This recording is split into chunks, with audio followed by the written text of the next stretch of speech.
नमस्ते। हामीमध्ये धेरैले आफ्ना आमा हजुरआमाहरूलाई उमेर ढल्किँदै जाँदा अलिकति कुप्रिएको देखेका छौँ होला। त्यो त सामान्य नै मानिन्छ नि हाम्रो समाजमा। हो, हामीले त्यसलाई बुढ्यौलीको सामान्य प्रक्रिया भनेर सोच्यौं होला, तर के त्यो सामान्य कुरा वास्तवमा एउटा रोकथाम गर्न सकिने रोगको बाहिरी सङ्केत थियो? एकदमै महत्त्वपूर्ण प्रश्न। आज हामी डाक्टर दिपेन्द्र पाण्डेले अनलाइन खबरमा लेख्नुभएको लेखलाई आधार बनाएर यही मौन महामारीको कथा खोतल्दैछौँ, जसको नाम हो अस्टियोपोरोसिस। जसलाई हड्डी खिइने रोग पनि भनिन्छ। आजको हाम्रो उद्देश्य यो साइलेन्ट किलर अर्थात् मौन घातक रोगको जरासम्म पुग्नु हो।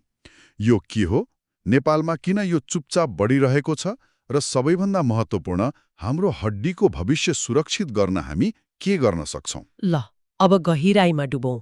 यो विषयमा कुरा गर्नु साँच्चै नै जरुरी छ। हो नि, विश्व स्वास्थ्य सङ्गठनले पनि यसलाई विश्वव्यापी स्वास्थ्य समस्या मानेको छ। रमाइलो कुरा के छ भने यो कुनै नयाँ रोग होइन, तर हाम्रो बदल्दो जीवनशैलीले यसलाई झन् विकराल बनाउँदै लगेको छ। खास गरी नेपाल जस्ता देशहरूमा, होइन? हो, यो केवल हड्डी भाँचिने कुरा मात्र होइन, यसले मानिसको बुढ्यौलीको स्वतन्त्रता र जीवनको गुणस्तर नै खोज्न सक्छ। त्यसो भए सुरुबाटै सुरु गरौँ न त। यो अस्टियोपोरोसिस शब्द सुन्दा अलि प्राविधिक लाग्छ। अलिक गाह्रो सुनिन्छ। सरल भाषामा भन्नुपर्दा यो के हो? यसलाई एउटा घरको पिलरसँग तुलना गरौँ न। ए हुन्छ। बाहिरबाट हेर्दा पिलर ठिकठाक देखिन्छ, तर भित्रभित्रै धमिराले खोक्रो बनाइसकेको हुन्छ। अस्टियोपोरोसिस भनेको मतलब त्यस्तै हो। हड्डी बाहिरबाट उस्तै देखिने, तर भित्र खोक्रो हुने। ठ्याक्कै। हड्डीको भित्री घनत्व अर्थात् डेन्सिटी कम भएर खोक्रो र कमजोर हुँदै जान्छ। हड्डीको भित्री बनावट कस्तो हुन्छ भने त्यो जाली जस्तो हुन्छ। यो रोग लागेपछि त्यो जालीका प्वालहरू ठूला ठूला हुँदै जान्छन्, जसले हड्डीलाई कमजोर र भुसभुसे बनाउँछ। यहाँनिर एउटा कुराले मलाई सोच्न बाध्य बनायो। हाम्रो शरीरमा हड्डी त बन्छ, बढ्छ, तर यो खोक्रो हुने प्रक्रिया कसरी सुरु हुन्छ त? एकदमै राम्रो प्रश्न। हाम्रो शरीरमा जीवनभर हड्डी बन्ने र भत्किने एउटा चक्र चलिरहेको हुन्छ। निरन्तर? हो, निरन्तर। कल्पना गर्नुस्, हाम्रो शरीरभित्र दुईवटा टिम छन्। एउटा निर्माण गर्ने टिम जसले नयाँ हड्डी बनाउँछ, र अर्को भत्काउने टिम जसले पुरानो र कमजोर हड्डी हटाउँछ। एउटा बनाउने, अर्को भत्काउने। युवावस्थामा, खास गरी 30 वर्षको उमेरसम्म निर्माण गर्ने टिम एकदमै सक्रिय हुन्छ, तर उमेर बढ्दै जाँदा भत्काउने टिम हावी हुन थाल्छ। अनि सन्तुलन बिग्रिन्छ। हो, अस्टियोपोरोसिसमा यही सन्तुलन बिग्रिन्छ। निर्माण सुस्त हुन्छ, तर भत्काउने काम तीव्र गतिमा चल्छ। परिणाम, हड्डीको ब्याङ्क ब्यालेन्स घट्दै जान्छ। र सबैभन्दा डरलाग्दो कुरा, यो सबै चुपचाप भइरहेको हुन्छ। यसलाई साइलेन्ट किलर भन्नुको कारणै त्यही हो, होइन त? बिल्कुल। जबसम्म कुनै सानो ठक्करले ठूलो फ्र्याक्चर हुँदैन, तबसम्म मानिसलाई आफूभित्र यस्तो समस्या छ भन्ने थाहै हुँदैन। हो, र यो फ्र्याक्चर सामान्य खालको पनि हुँदैन। मुख्यतया शरीरको भार थेग्ने हड्डीहरू जस्तै मेरुदण्ड, कम्मरको हड्डी जसलाई हिप भनिन्छ, र नाडीमा असर गर्छ। सामान्य खोक्दा वा न्युरिला पनि भाँचिन सक्छ रे? सक्छ। सामान्य खोक्दा पनि मेरुदण्डको हड्डी भाँचिन सक्छ, र एकपटक यस्तो फ्र्याक्चर भएपछि त्यसले निम्त्याउने पीडा, अपाङ्गता र परनिर्भरता त्यो एकदमै कष्टकर हुन्छ। अब यसको कारणहरूतिर जाउँ। मलाई के कुराले अचम्ममा पार्छ भने यी सबै कुरा हर्मोन, पोषण, जीवनशैली एकअर्कासँग कसरी जोडिएका छन्। हो, यो एउटा डोमिनो इफेक्ट जस्तै हो। यो कुनै एउटा कुराले मात्र हुने होइन, बरु हाम्रो आधुनिक जीवनशैलीले शरीरको प्राकृतिक प्रणालीलाई कसरी बिथोल्दैछ भन्ने एउटा ठूलो चित्र देखिन्छ है। एकदम सही। सबैभन्दा प्रमुख कारण त उमेर र हर्मोन नै हो। विशेष गरी महिलाहरूमा महिनावारी सुकेपछि, मतलब मेनोपजपछि, एस्ट्रोजन हर्मोनको उत्पादन नाटकीय रूपमा घट्छ। Oestrogen hormone? हो, यो एस्ट्रोजन हर्मोन हड्डीको संरक्षक जस्तै हो। यसले हड्डी भत्काउने प्रक्रियालाई नियन्त्रणमा राख्छ। जब यसको कमी हुन्छ, हड्डी भत्किने प्रक्रिया अनियन्त्रित रूपमा तेज हुन्छ। महिलाहरूको कुरा त आयो, तर के यो समस्या महिलाहरूमा मात्रै सीमित हो त? पुरुषहरूलाई चाहिँ यसको जोखिम हुँदैन? हुँदैन हुने होइन, तर महिलाको तुलनामा अलि कम हुन्छ। पुरुषहरूमा पनि उमेर बढ्दै जाँदा टेस्टोस्टेरोन हर्मोनको कमीले हड्डी कमजोर हुन सक्छ। तर महिलाहरूमा जस्तो तीव्र गिरावट नहुने भएकाले प्रक्रिया अलि ढिलो हुन्छ।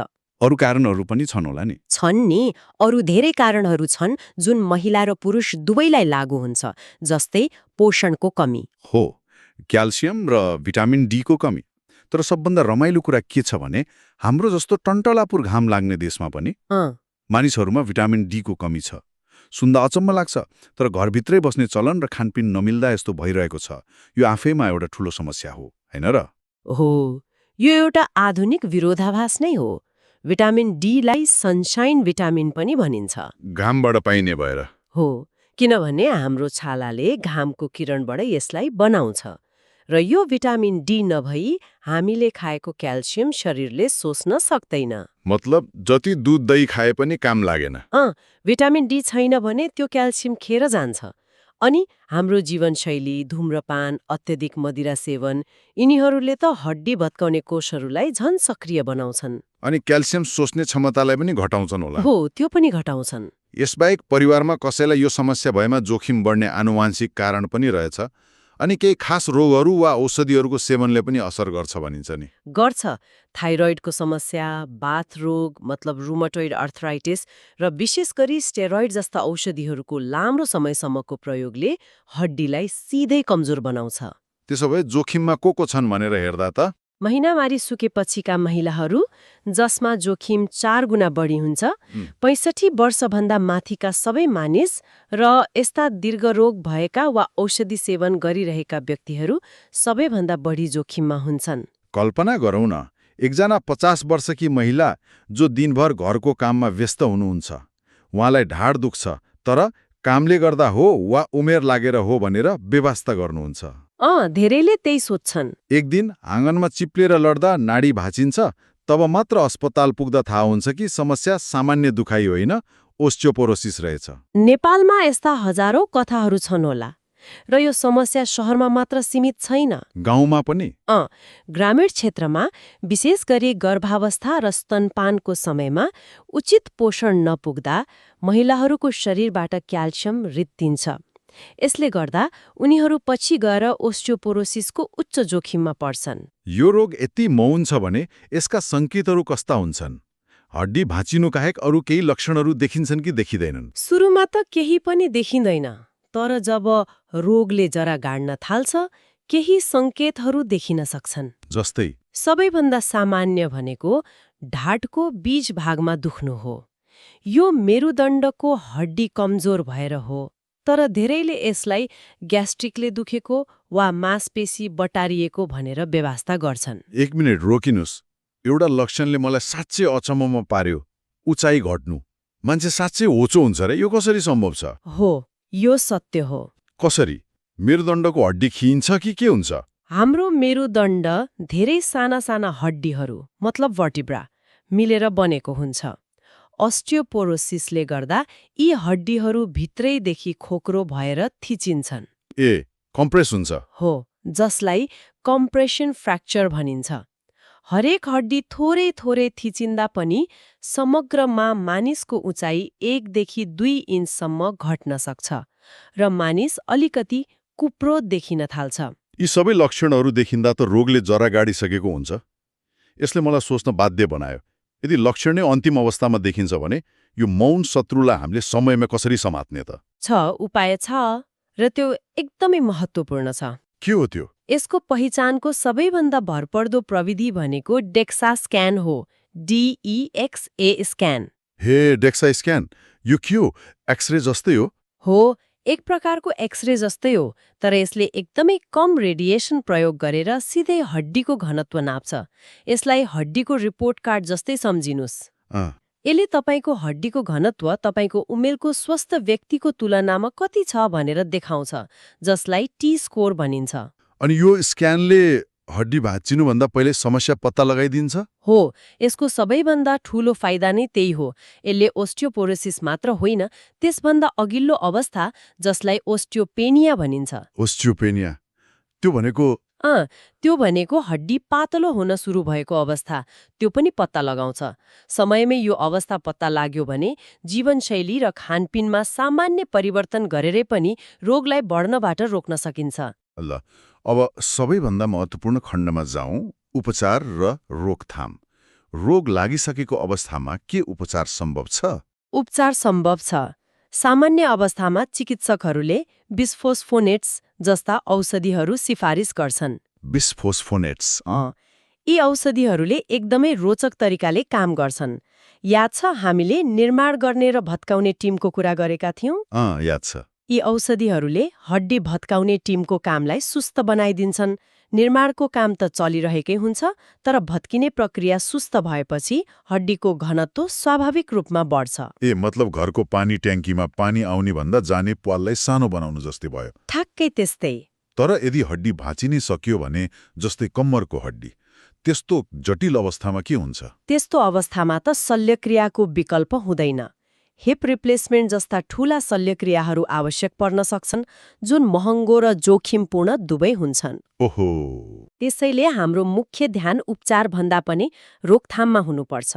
हामीले हाम्रो हड्डीलाई जीवनको सुरुदेखि नै बलियो बनाउनुपर्छ, ताकि बुढ्यौलीमा गएर यो समस्या नआओस्। हो, यसलाई म बोन ब्याङ्क अकाउन्ट भन्न रुचाउँछु। राम्रो उपमा। युवावस्थामै हामीले आफ्नो हड्डीको ब्याङ्कमा जति धेरै क्याल्सियम जम्मा गर्यौं, बुढेसकालमा त्यति नै धेरै झिक्न पाइन्छ। त्यसो भए यो अकाउन्टमा जम्मा गर्ने तरिकाहरू के हुन् त? 3वटा मुख्य सूत्र छन्: आहार, व्यायाम र घाम। आहार, व्यायाम र घाम। आहारको कुरा गर्दा वयस्कलाई दैनिक लगभग 700 देखि 1200 मिलिग्राम क्याल्सियम चाहिन्छ। दूध, दही, चीज, पनिर यसका उत्तम स्रोत हुन्। दूध, दही मन नपर्नेहरूका लागि नि? उहाँहरूका लागि गेडागुडी, हरियो सागपात, खास गरी ब्रोकाउली र पालुङ्गो, अनि बदाम र माछाले पनि क्याल्सियमको आपूर्ति गर्छन्। अनि व्यायामको कुरा गर्दा जुनसुकै व्यायामले काम गर्छ कि कुनै विशेष प्रकारको व्यायाम गर्नुपर्छ? यहाँ वेट बियरिङ अर्थात् शरीरको तौल बोक्नुपर्ने व्यायाम महत्त्वपूर्ण हुन्छ। जस्तै स्ट्रेस दिन्छ, जसले हड्डी बनाउने कोषहरूलाई सक्रिय हुन सङ्केत पठाउँछ। कति समय गर्नु पर्ला? हप्तामा कम्तीमा 4-5 दिन 30 मिनेट जति यस्तो व्यायाम गर्नु एकदमै फाइदाजनक हुन्छ। र तेस्रो सूत्र, घाम। तपाईले भन्नुभयो यो सल्लाह सुन्दा सरल लाग्छ, तर काठमाडौँ जस्तो धुलो धुवा भएको शहरमा वा दिनभर कार्यालयमा काम गर्नेहरूको लागि यो कतिको व्यावहारिक छ? एकदमै व्यावहारिक प्रश्न हो। शरीरलाई चाहिने भिटामिन डी को 80% भन्दा बढी घामबाटै बन्छ। त्यति धेरै? हो, यसको लागि पूरा शरीर घाममा सेकाउनु पर्दैन।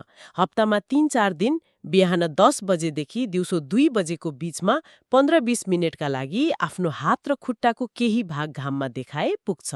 एउटा कुरा, सनस्क्रिन लगाएर घाम ताप्दा नि? त्यो महत्त्वपूर्ण छ। सनस्क्रिन लगाएर घाम ताप्दा भिटामिन डी बन्दैन, त्यसैले केही समयका लागि सनस्क्रिन बिना बस्नुपर्छ। कतिपय मानिसहरू खाना र घामबाट पर्याप्त नपाउँदा सिधै क्याल्सियम र भिटामिन डी को सप्लिमेन्ट खान थाल्छन्। यो कतिको सुरक्षित छ? यो एकदमै संवेदनशील विषय हो। चिकित्सकको सल्लाह बिना अन्धाधुन्द सप्लिमेन्ट सेवन गर्नु खतरनाक हुन सक्छ। कसरी? शरीरमा क्याल्सियमको मात्रा चाहिने भन्दा बढी भयो भने त्यसले मृगौलामा पत्थरी बनाउन सक्छ, अनि मुटुको धमनीहरूलाई पनि कडा बनाउन सक्छ। त्यसैले रगत जाँच गरेर आफ्नो शरीरमा साँच्चै कमी छ कि छैन भनेर पत्ता लगाएपछि मात्र चिकित्सकको सल्लाह अनुसार सही मात्रामा लिनुपर्छ। अनि अर्को एउटा महत्त्वपूर्ण कुरा, मधुमेह भएका व्यक्तिहरूले पनि विशेष ध्यान दिनुपर्छ भनिन्छ नि? हो, एकदमै। उच्च चिनीले हड्डीको गुणस्तरलाई बिगार्छ र हड्डी बनाउने कोषहरूको कामलाई पनि सुस्त बनाउँछ। मतलब उनीहरूमा फ्र्याक्चरको जोखिम बढी भयो? हो, त्यसैले मधुमेहका बिरामीहरूमा फ्र्याक्चरको जोखिम बढी हुन्छ। उनीहरूले आफ्नो सुगर नियन्त्रणमा राख्नुका साथै हड्डीको स्वास्थ्यमा पनि विशेष ध्यान दिन जरुरी छ। र एउटा अन्तिम तर निकै गम्भीर तथ्याङ्क, त्यो के छ भने अस्टियोपोरोसिसका कारण एक पटक हड्डी भाँचिएका व्यक्तिमा अर्को पटक भाँचिने सम्भावना करिब 80%ले बढेर जान्छ। 80%ले? हो, त्यसैले पहिलो फ्र्याक्चरलाई चेतावनीको रूपमा लिएर तुरन्तै चिकित्सकको सल्लाहमा उपचार र रोकथामका उपायहरू अपनाउनु अत्यन्तै जरुरी छ। त्यसो भए आजको यो गहिरो छलफलको सार के हो त? अस्टियोपोरोसिस अर्थात् हड्डी खोक्रो हुने रोग बुढ्यौलीको एउटा सामान्य र नरोक्न सकिने प्रक्रिया होइन। होइन, यो एउटा रोग हो। यो एउटा मौन तर गम्भीर रोग हो जसलाई समयमै पहिचान गर्न सकिन्छ र धेरै हदसम्म रोकथाम पनि गर्न सकिन्छ, होइन त? एकदम। डेक्सा स्क्यानबाट समयमै पहिचान गर्ने र युवावस्थादेखि नै हड्डीको ब्याङ्क अकाउन्ट भर्नका लागि स्वस्थ जीवनशैली जसमा सही आहार, घाम र व्यायाम पर्छन् अपनाउनु नै यसबाट बच्ने मुख्य उपाय हो। र यसले एउटा बृहत प्रश्न पनि खडा गर्छ। हामीले अहिलेसम्म व्यक्तिगत रोकथाम र उपचारका कुरा गर्यौं, तर जब हामी नेपालको सन्दर्भमा कुरा गर्छौं जहाँ ग्रामीण क्षेत्रहरूमा कुपोषण र स्वास्थ्य चेतनाको कमी छ, यो समस्या व्यक्तिमा मात्र सीमित रहँदैन। यो त जनस्वास्थ्यको मुद्दा भयो।